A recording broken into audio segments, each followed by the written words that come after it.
Okay, I am back in the studio. It feels good to have my camera, my microphone, and my desk. And well, today we're actually starting off with a hot topic, no pun intended. We're talking about the Northwest Territories fires is what we're going to start off with. And we're going to get into some Pierre Poilievre being attacked by the media and absolutely roasting. Well, I shouldn't use roast since NWT's under like a massive fire. Anyways, weird pun, not funny. This is a very serious matter. This is the worst forest fires we've ever seen in the territories in the history of Canada ever. Now we have dynamic maps that show in real time fire displacement, human cause versus natural occurrence. And human cause doesn't mean someone's out in the forest with a Bic lighter. There's so many different instances of what human cause could be. Remember, we're going to take a look at Jagmeet Singh and how he's actually super hated by the territories for his stupid little photo ops and stupid every time he opens his mouth. Anyways, welcome back to another video, everybody. Oh my God, feels so good to be back myself here at the main workstation. I want to encourage everyone to give a like and subscribe if they haven't already. Really helps grow the channel. We just recently passed 1,000 subscribers and we're on a pretty good route to hit 400,000 subscribers, which would be 1% of Canada's population as of like a month ago. So now it'd be like 0.7% because we're growing at a very fast and alarming rate. Anyways, let's get into the story here. So when you Google Northwest Territories fires, obviously red alerts show up everywhere. You've got CBC covering it, The Guardian, CTV. This is insane. And I know before you click off, you're like, I don't care about climate change fires. We're not talking about like climate change. We're not talking about, oh my God, we need to sell our gas cars and get electric. That's what the idiot members of parliament are saying. We're going to just take a look at the severity of this because people are being gouged and scammed, and massive corporations such as Air Canada seem to be taking advantage of very vulnerable people. So before we get into like the nitty gritty stuff of the story, I just want to encourage you to stick around for the entire video or as long as you can, because this is actually really important information and you're not going to see this anywhere on mainstream media. So let's take a look at what Jagmeet has to say. I think I remember this moment from a few weeks ago when the fires like really were kicking off, or maybe a month and a bit ago, where he actually got heckled. But he's so hated in the territories because he actually flew in for one day. He flew in on a private jet, took a photo op, and then flew out. Now, this video right here that you're seeing on screen is not him in the territories, or else you would see a bunch of people going, get out of here. But this is a video of him acknowledging the fires and calling for the carbon tax or whatever. I also just want to take a moment and acknowledge the forest fires in Northwest Territories. Yellowknife, the capital of the territory, is now being evacuated. The situation is very serious. I was just in Yellowknife, and Yellowknife was receiving evacuations from surrounding communities, and now Yellowknife itself is being evacuated. Imagine what that means for families that are being told they've got to pack up their belongings, their loved ones, their pets, and then leave, get out of the city. So first of all, kind of weird that he's got like 3 almost looks like underage women behind him to hit a diversity quota. But second of all, when Jagmeet flew into Yellowknife and did his little spiel or did a photo op, it's actually really disingenuous. And the locals hate it because everyone is being evacuated. Their homes are being burnt down. They have to figure out all these logistics. And you have a stupid politician flying in saying, wow, this is why we have to increase the carbon tax so that this doesn't happen. And then flying out. Like, it's gaslighting people. It's pissing people off, and people are fed up. But enough about Jagmeet. Let's take a look at the fires. So right here, you have the city of, or the town, I guess, of Yellowknife right on my mouse. And this is a fire that's been kind of getting really close to city limits. And it's now less than, I think, 15 kilometers away. So that's a zoomed in photo. Now, if we zoom out a bit, you'll see, oh, wow. They're really surrounded. Now, as you can see, there's no real way to get out of Yellowknife by car, and they're on the Great Slave Lake. And even if you take a boat across the Great Slave Lake, which is, I mean, when you're standing on the lake, you can't even see across. So it has that feeling of kind of an ocean, very big lake. All the surrounding areas south of the Great Slave Lake are completely on fire.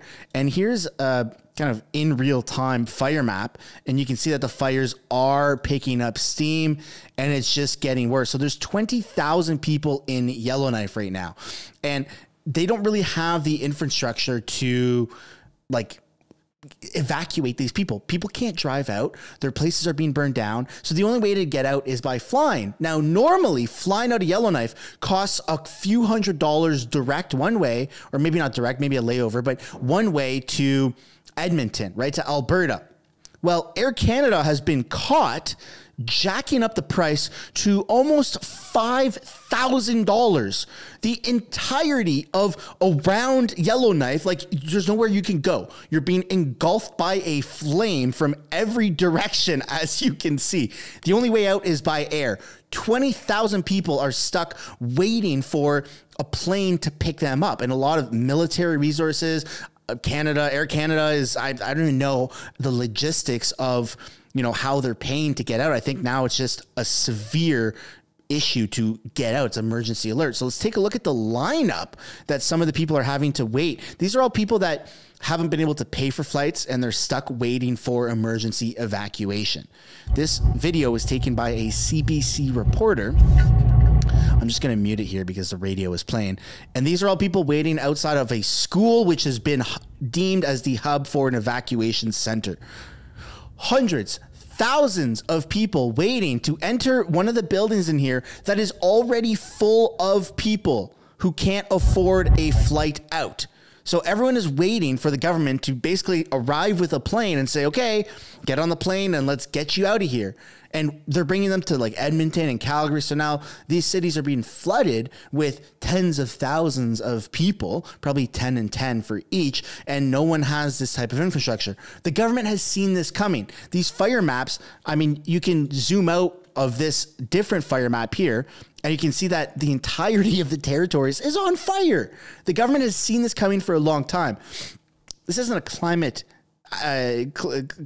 issue. This is a logistical issue where you have the government positioning people, waiting till the very last minute to issue these evacuation warnings, even though they've been, you know, they can see coming literally miles and miles away, and we don't have enough people to fight the fires. We don't have the infrastructure to fight it. I think a lot of these territories and provinces have actually cut back on their money, on their budget to fight these fires, and it's horrible. So the fires that are out of control, whether you want to say it's climate change or not, it's a logistical issue. Yeah, it's totally possible that the fires right now this year in 2023 are worse than they have been in previous years. That's entirely possible. But what's making it worse is the mismanagement, the photo ops, the lack of funding, the lack of preparedness, and the gouging by corporations. As you saw, Air Canada has been caught and exposed, hiking up prices. You can see these are the kind of the regular prices: $576, $303, looks like $134. So normally it's pretty cheap to fly from Yellowknife to Calgary, but people are stranded. They can't pay because, well, it's incredibly high. So now they're forced to wait in a burning coffin, essentially, for the government to come and save them. And as we know, government's not very good at that at all. And which is why we're going to segue out of the fires in Northwest Territories and take a look at Joe Rogan, who's bashing the Canadian government on a recent podcast where he had Post Malone, who's a notorious singer and songwriter. And they basically just talked about the tyrannical government. And I mean, it stems a lot from the convoy. It was a big eye opener for people during the convoy. And now people are kind of watching every single move that the government does, or I guess in this case, doesn't do. Let's take a look at this video. Do you ever consider living in another country?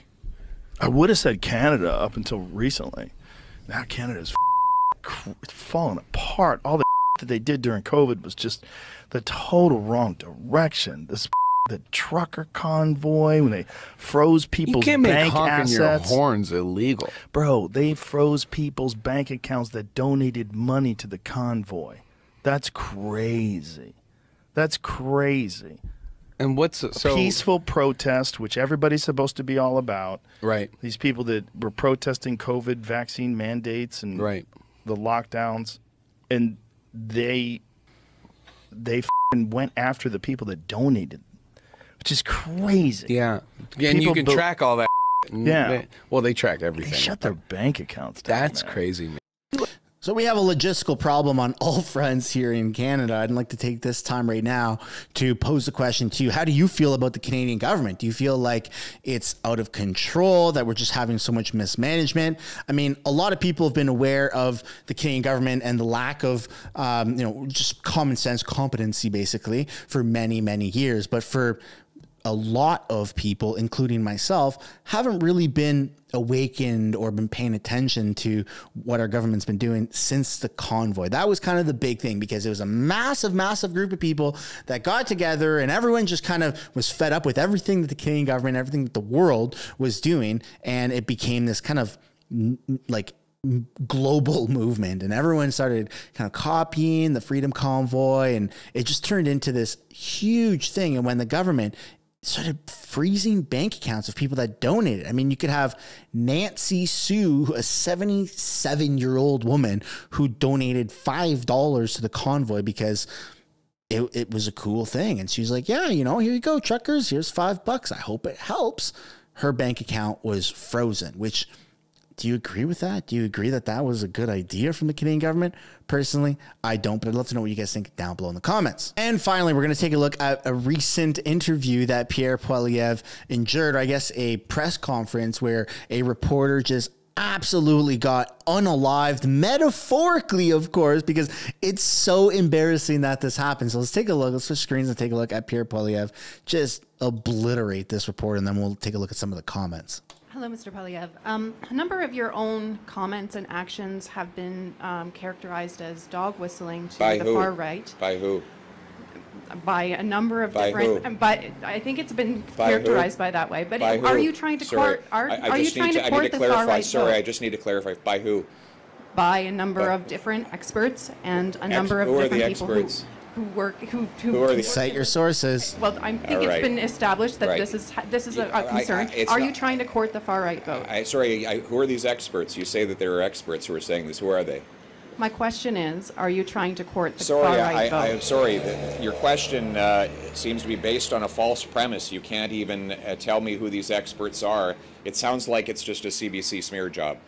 Thank you. But what about the question about whether that's the answer is that intention? I have a common sense agenda to axe the carbon tax, bring home powerful paychecks, clear the way to build affordable homes, to put people in housing that they can afford. That is a common sense, mainstream Canadian agenda. And I know that Justin Trudeau's supporters are so desperate to distract from that because his political career is falling apart.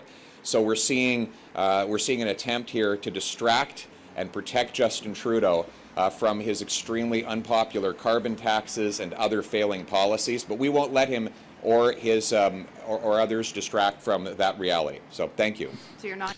The reality is that Pierre Poilievre is not far right. A lot of his policies and plans are common sense for the common people, and it really seems like he's able to make Canada what Canada really has the potential to be or once was. Things are unaffordable on all fronts. Food, gas, home heating, even clothes, even subscription services, even communication services. I mean, Canada has one of the highest phone bills and cable packages out of the entire world. We're not like a very rich country. We're not all driving Lamborghinis. We're not all driving Ducatis or whatever the hell they're called. We're just average people, and Canada is a very vast and beautiful land, and we have a lot to offer, and we should be using our local resources and exporting that for money. So there's a lot of things that our current government, the Liberals, just are refusing to do. Instead of using Canadian oil, we're using like dirty Saudi oil. It's very, very bizarre. And for a lot of people that have the ethical approach of, well, we're underpaid here, and the working conditions for oil here in Canada aren't that great. You think they're better overseas? You think other countries have a better and higher standard than Canada? We are a very civilized country. We have street signs. We have very good laws that for the majority of Canadians, we follow those laws. Canada is a top tier country, or is supposed to be a top tier country. And with the current government, with the way things are going, we're on a downward trajectory. And so We need a massive change, which is why you're seeing the polls really reverse. And for the first time ever, you're seeing kind of a conservative majority is what people are wanting here in Canada. And I've been calling it almost since last year, if not earlier, that I am very certain that we will get a conservative majority government. Every time the Liberals talk, open their mouths, or appear anywhere in public, they are heckled and met with not an aggressive force, but a very strong and passionate force that Canadians, the average Canadian, has towards their level of management. No one's doing that for Pierre Poilievre. No one's doing that with the Conservative government, because the reality is that they're just not, it's not worth doing that to them, because one, a lot of their plans are for, I mean, they have common sense. Get rid of the carbon tax. Why are we being taxed so much? Where's the taxes going? It's going to Ukraine. It's going to other things that aren't affecting us here locally. You want a country to thrive? Well, then you take our country's money and you put it back into our economy to build our streets, build better infrastructure, create more housing. It's just very common sense. And at this point, I feel like any one of us, myself included, probably yourself included, could do a better job of running this country than the current Justin Trudeau and tyrannical Liberal government. That's where we're going to end today's video. I'd love to know what you guys think down below in the comments about any of the topics that I've covered in this video. Please let them, run free down below. Look forward to reading them when the video is posted. Thanks for watching. Don't forget to give a like and subscribe if you haven't already, and I will see you all in the next one. Bye for now. Thanks so much for making it to the end of the video. If you want to support the channel financially, you can do so by checking out the merch shop linked right up there. Or if you want to do something for free, which is also absolutely acceptable and highly encouraged, you can subscribe right there. If you want to continue watching videos like this, you can do so by clicking or tapping right there to watch the next upcoming video. And if you want to watch a little bit of different content, but also Canadian stuff, you can do so by clicking right up there. That's my second channel, House of Canada, also known as the House of Commons Highlights. Thank you so much for watching. I look forward to seeing you in the next video.